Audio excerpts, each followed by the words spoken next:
believe the hype.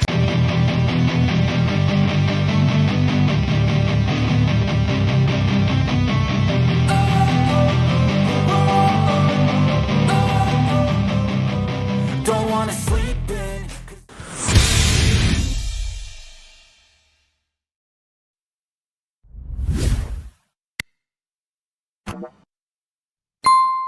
1984, parte 20. Continuação da leitura de Winston. Depois de meados do século atual, o primeiro perigo tinha na realidade desaparecido. Cada uma das três potências que agora dividem o mundo é de fato inconquistável. E só poderia se tornar conquistável através de lentas mudanças demográficas que um governo com amplos poderes pode facilmente evitar. O segundo perigo, também, é apenas teórico. As massas nunca se revoltam por vontade própria e nunca se revoltam apenas porque são oprimidas. De fato, desde que não lhes seja permitido ter padrões de comparação, elas nunca sequer se dão conta de que são oprimidas. As crises econômicas recorrentes de tempos passados eram totalmente desnecessárias e não eram permitidas agora. Mas outros deslocamentos igualmente grandes podem e acontecem sem ter resultados políticos, porque não há como o descontentamento se tornar articulado. Já o problema da superprodução, que está latente em toda a sociedade, desde o desenvolvimento da técnica das máquinas, é resolvido pelo dispositivo da guerra contínua, que também é útil para elevar a moral pública até o nível necessário. Do ponto de vista de nossos atuais governantes, portanto, os únicos perigos reais são a divisão de um novo grupo de pessoas capazes, subempregados, famintos de poder e o crescimento do liberalismo e do ceticismo em suas próprias fileiras, ou seja, o problema é educativo. E uma questão de moldar continuamente a consciência tanto do grupo dirigente quanto do grupo executivo maior que se encontra imediatamente abaixo dele. A consciência das massas só precisa ser influenciada de forma negativa. Dado esse contexto, pode-se inferir, se ainda não o soubéssemos, a estrutura geral da sociedade oceânica. No ápice da pirâmide vem o Grande Irmão. O Grande Irmão é infalível e todo-poderoso. Todo sucesso, toda conquista, toda vitória, toda descoberta científica, todo conhecimento, toda sabedoria, toda felicidade, toda virtude são tidos a emitir diretamente de sua liderança e inspiração. Ninguém jamais viu o Grande Irmão. Ele é um rosto no assambarcamento, uma voz na teletela. Podemos estar razoavelmente certos de que ele nunca morrerá e já existe uma incerteza considerável quanto a quando ele nasceu. O Grande Irmão é o disfarce no qual o partido opta por se exibir para o mundo. Sua função é agir como um grande ponto de foco de amor, medo e reverência. Emoções que são mais facilmente sentidas em relação ao indivíduo do que em relação a uma organização. Abaixo do Grande Irmão vem o partido interno, seus números limitados a 6 milhões ou menos de 2% da população da Oceania. Abaixo do partido interno, então, vem o partido externo. Se o primeiro é visto como cérebro do Estado, o segundo pode ser justamente comparado com as mãos. Abaixo disso vêm as massas burras, a quem costumamos chamar de os proles, que são talvez 85% da população. Nos termos de nossa classificação anterior, os proles são os baixos, já que a população escrava das terras equatoriais, que passam constantemente de conquistador para conquistador, não são uma parte permanente ou necessária da estrutura. Em princípio, a filiação a esses três grupos não é hereditária. O filho dos pais do partido interno não nasce, em teoria, no partido interno. A admissão em qualquer um dos ramos do partido é feita por exame, feito aos 16 anos de idade. Também não há discriminação racial ou qualquer dominação marcada de uma província por outra. Judeus, negros, sul-americanos de puro sangue indígenas são encontrados nas fileiras mais altas do partido. E os administradores de qualquer área são sempre oriundos dos habitantes daquela área. Em nenhuma parte da Oceania, os habitantes têm a sensação de serem uma população colonial governada a partir de uma capital distante. A Oceania não tem capital, e seu chefe titular é uma pessoa cujo paradeiro ninguém sabe, exceto que o inglês é a sua principal língua franca e a nova língua a sua língua oficial. Não está centralizado de forma alguma. Seus governantes não são mantidos juntos por laços de sangue ou pela adesão a uma doutrina comum. É verdade que nossa sociedade é estratificada e muito rigidamente estratificada. No que à primeira vista parecem ser linhas hereditárias, há muito menos movimento entre os diferentes grupos do que aconteceu sob o capitalismo ou mesmo na era pré-industrial, entre os dois ramos do partido. Não há uma certa quantidade de intercâmbio, mas apenas o que garante que os fracos sejam excluídos do partido interno e que os membros ambiciosos do partido externo se tornem inofensivos, permitindo que eles se elevem. Os proletários, na prática, não estão autorizados a ingressar no partido. Os mais dotados entre eles, que possivelmente se tornem núcleos de descontentamento, são simplesmente marcados pela polícia do pensamento e eliminados.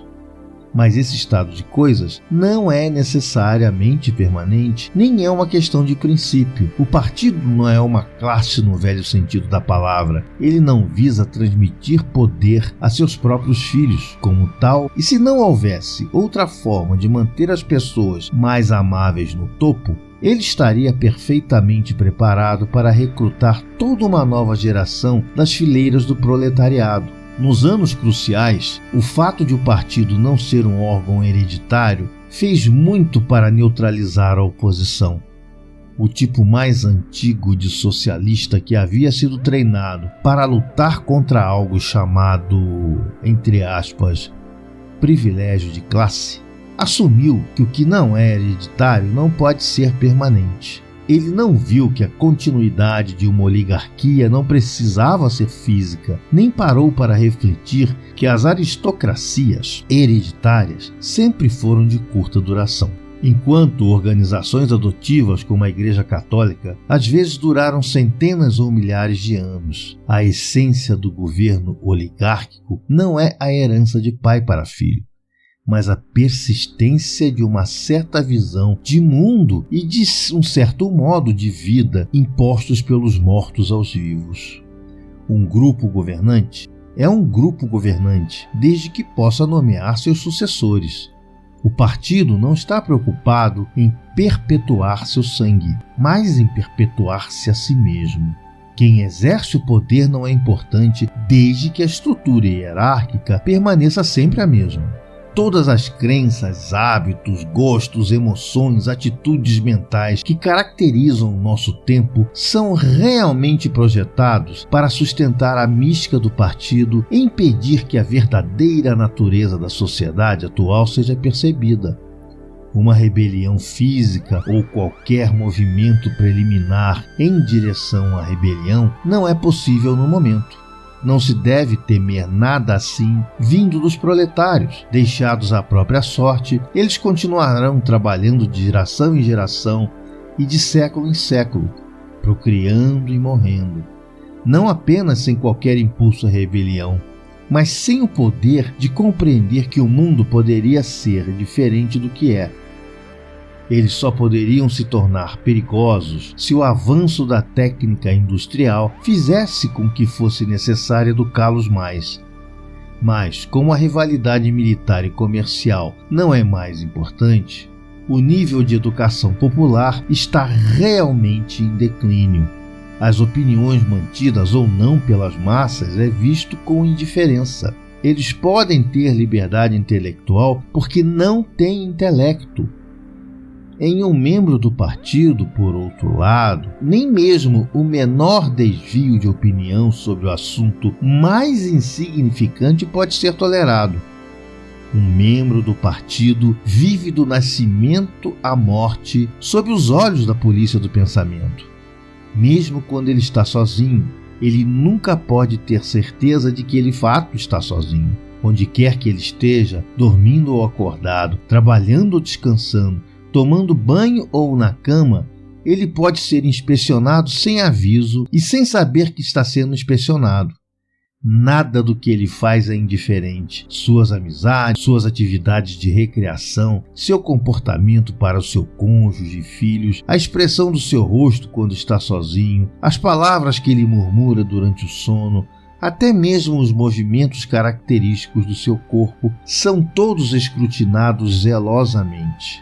Não apenas um delito qualquer, mas qualquer excentricidade, por menor que seja, qualquer mudança de hábitos, qualquer maneirismo nervoso que possa ser o sintoma de uma luta interior, será certamente detectado.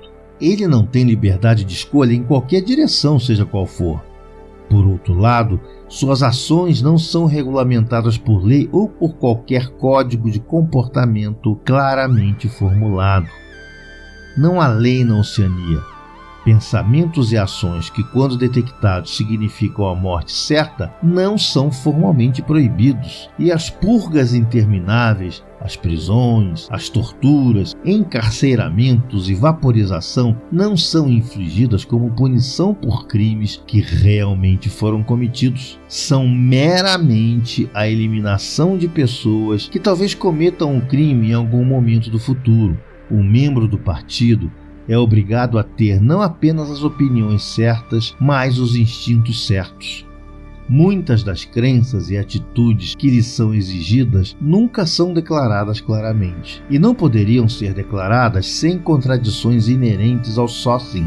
Se ele é uma pessoa naturalmente ortodoxa, bom pensador e nova língua, ele saberá, em todas as circunstâncias, sem nem precisar pensar sobre isso, qual é a verdadeira crença ou a emoção desejável. Mas, em qualquer caso, um treinamento mental elaborado, submetido na infância e em grupo, em torno das palavras da nova língua para crime, preto-branco e duplo pensar, faz com que ele não queira e seja incapaz de pensar muito profundamente em qualquer assunto.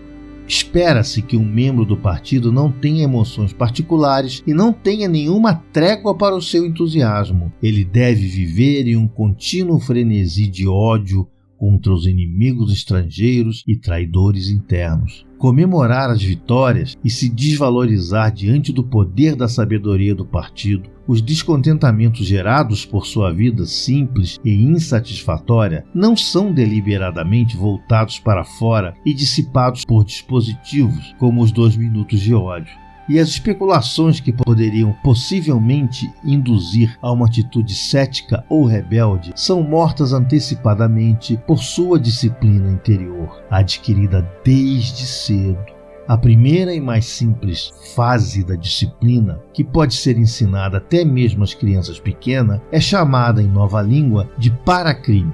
Paracrime significa a capacidade de parar imediatamente como um instinto, no limiar de qualquer pensamento perigoso. Inclui o poder de não compreender as analogias, de falhar em perceber os erros lógicos, de entender mal os argumentos mais simples se são hostis ao sócio, de serem entediados ou repelidos por qualquer linha de pensamento capaz de conduzir em uma direção herética. Paracrime, em resumo, significa estupidez protetora, mas a estupidez não é suficiente. Ao contrário, a ortodoxia, no sentido pleno, exige um controle tão complexo sobre os processos mentais como um contorcionista tem sobre seu corpo. A sociedade oceânica repousa, em última instância, na crença de que o grande irmão é onipotente e que o partido é infalível.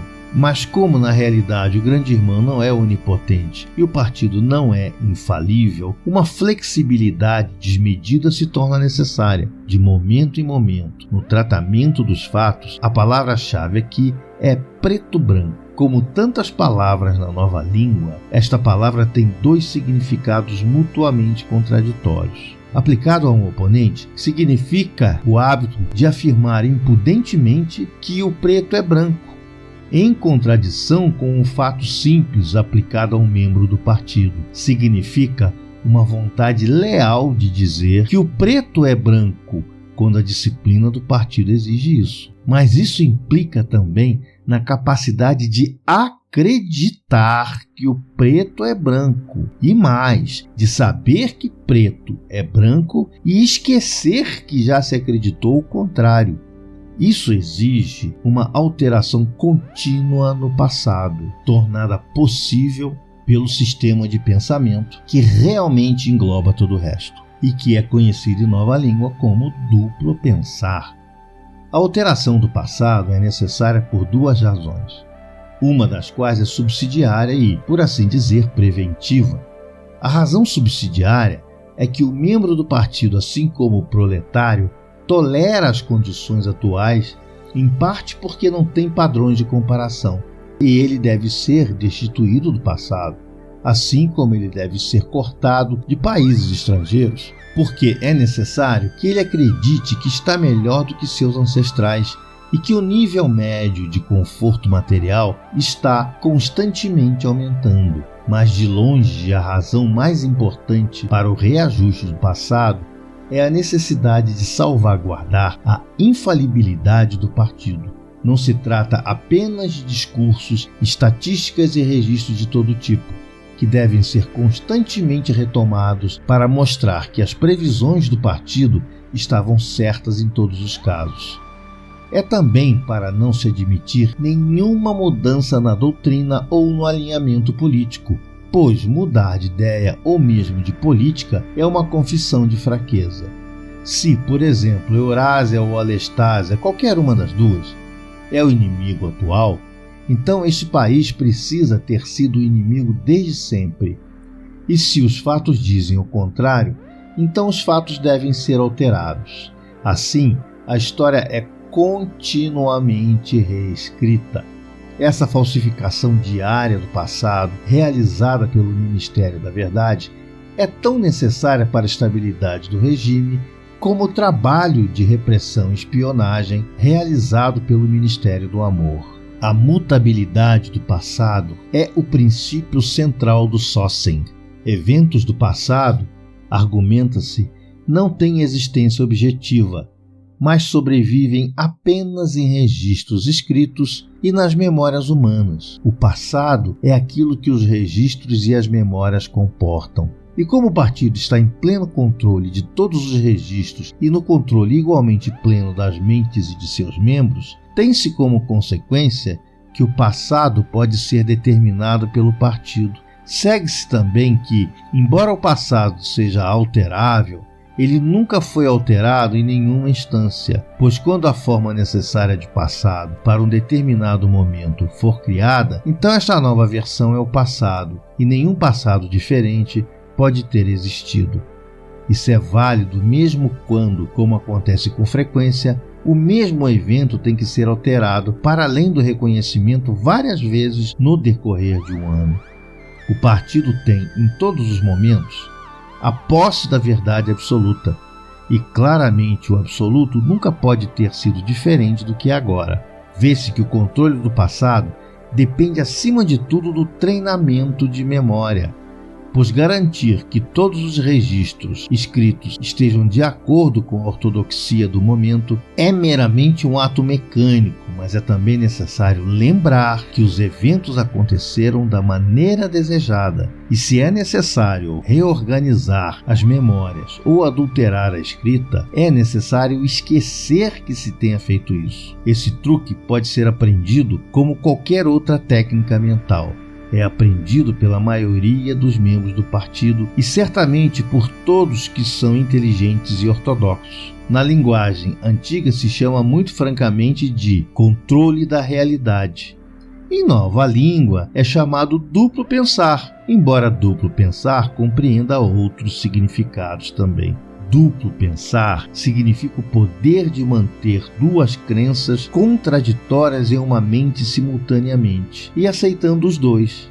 O intelecto do partido sabe em que direção suas memórias devem ser alteradas. Ele sabe, portanto, que ele está pregando peças na realidade, mas pelo exercício de duplo pensar, ele também satisfaz a necessidade de saber que a realidade não é violada. O processo tem que ser consciente, ou não seria realizado com precisão suficiente, mas também tem que estar inconsciente, ou traria consigo uma sensação de falsidade e, portanto, de culpa. Duplo pensar está no coração do sócim, uma vez que o ato essencial do partido é usar a decepção consciente enquanto mantém a firmeza de propósito, que é consequência da total honestidade. Pois dizer mentiras plenas e continuar acreditando genuinamente nelas, esquecer qualquer fato que se tornou conveniente e lembrar dele quando ele se tornou necessário novamente, durante o tempo que for necessário, negar a existência da realidade objetiva enquanto se leva em consideração a realidade que é negada.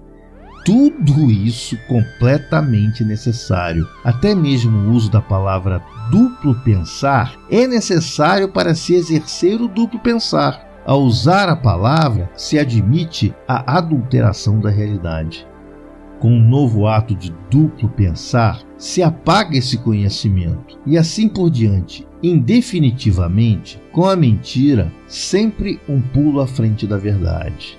Em última análise, é por meio do duplo pensar que o partido tem sido capaz e pode, pelo que sabemos, continuar sendo capaz por milhares de anos de deter o curso da história. Todas as oligarquias do passado caíram do poder, ou porque se calcificaram ou porque amoleceram. Todas elas se tornaram estúpidas e arrogantes, fracassaram em se ajustar à mudança de circunstância e foram derrubados. Ou se tornaram liberais e covardes, fizeram concessões quando deveriam ter usado a força e foram derrubadas. Ou seja, elas caíram ou pela consciência ou pela inconsciência. É uma conquista do partido ter produzido um sistema de pensamento no qual ambas as condições podem existir simultaneamente. O domínio do partido não se tornaria permanente com nenhuma outra base intelectual. Se for para governar e para continuar governando, é preciso ser capaz de deslocar o sentido da realidade, pois o segredo da governabilidade é combinar a crença na própria infalibilidade com o poder de aprender com os erros do passado. Não é preciso dizer que os praticantes mais sutis de duplo pensar são aqueles que inventaram duplo pensar e sabem que se trata de um vasto sistema de trapaça. Em toda a sociedade, aqueles que têm o melhor conhecimento do que acontece são também os que menos conseguem ver o mundo como é. Em geral, quanto maior a compreensão, maior a ilusão. Quanto mais inteligente, menos são. Uma ilustração clara disso é o fato de que a histeria bélica aumenta de intensidade à medida que se sobe na escala social. Aqueles cuja atitude em relação à guerra é mais racional são os povos sujeitos aos territórios disputados. Para esses povos, a guerra é simplesmente uma calamidade contínua que varre sobre seus corpos de um lado para outro como uma onda gigantesca. Qual lado está ganhando é uma questão completamente indiferente para eles. Eles estão cientes de que uma mudança de soberania significa simplesmente que estarão fazendo o mesmo trabalho que antes para os mestres novos, que os tratam da mesma maneira que os antigos. Os trabalhadores ligeiramente mais favorecidos, que são chamados de proles, estão apenas intermitentemente conscientes da guerra.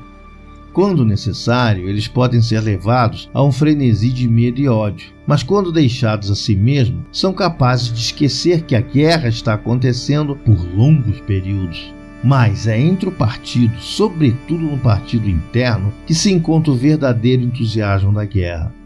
A conquista mundial é uma crença mais firme entre aqueles que sabem que ela é impossível. Essa relação peculiar entre opostos, conhecimento com ignorância, cinismo com fanatismo, é um dos principais diferenciais da sociedade na Oceania. A ideologia oficial é abundante em contradições, mesmo quando não há nenhuma razão prática para elas. Assim, o partido rejeita e vilipendia todos os princípios do socialismo original e faz isso em nome do socialismo. ele prega um desprezo pela classe trabalhadora que não era demonstrado por séculos e veste seus membros com um uniforme que em determinado momento era comum aos trabalhadores manuais. E é justamente por isso que foi adotado. Isso mina sistematicamente a solidariedade da família. Chama seu líder por um nome que é um apelo direto ao sentimento de lealdade familiar. Mesmo os nomes dos 4 ministérios pelos quais somos governados exibem uma espécie de insolência em sua reversão deliberada dos fatos. O Ministério da Paz se ocupa da guerra, o Ministério da Verdade com mentiras, o Ministério do Amor com a tortura e o Ministério da Abundância com a fome. Essas contradições não são acidentais, nem resultam de hipocrisia. Elas são exercícios deliberados do duplo pensar, pois é apenas reconciliando as contradições que o poder pode ser retido indefinidamente. O ciclo antigo não seria quebrado de nenhuma outra maneira se a igualdade humana for evitada para sempre. Se os autos, como chamamos, devem manter seus lugares permanentemente, então a contradição mental predominante precisa ser uma insanidade controlada. Mas há uma questão que até esse momento quase ignoramos. Por que a igualdade humana deve ser evitada? Supondo que a mecânica do processo foi descrita corretamente, qual é o motivo para esse esforço enorme e precisamente controlado para se congelar a história e o momento participar? Aqui chegamos ao segredo central. Como já vimos, a mística do partido, sobretudo do partido interno, depende do duplo pensar. Mas o motivo original é mais profundo do que isso.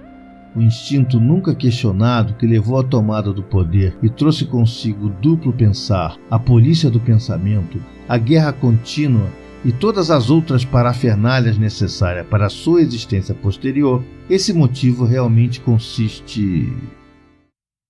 Bem, Winston tomou consciência do silêncio como alguém toma consciência de um novo barulho. Parecia que Julia estava quieta há muito tempo. Ela estava deitada de lado, nua da cintura para cima, com a bochecha deitada em sua mão e uma mecha escura caída sobre seus olhos. Seu peito subia e descia regularmente. — Julia! Nenhuma resposta. — Julia, você está acordada? Nenhuma resposta. Ela estava dormindo. Ele fechou o livro, colocou-o cuidadosamente no chão, deitou e cobriu cuidadosamente os dois. Ele ainda não havia, refletiu, aprendido o último segredo. Ele entendeu como. Ele ainda não entendeu o porquê. O capítulo 1, assim como o capítulo 3, na verdade não tinha lhe dito nada que ele já não soubesse, apenas sistematizando conhecimentos que já possuía. Mas, depois de lê-lo, ele tinha mais certeza de que ele não estava louco. Estar em uma minoria, mesmo a minoria de uma outra pessoa, não lhe tornava louco. Havia a verdade e havia inverdade. E se você se apegasse à verdade, mesmo contra o mundo inteiro, você não estava louco. Em um raio amarelo do sol poente se inclinava para dentro, através da janela e caía sobre o travesseiro. Ele fechou os olhos.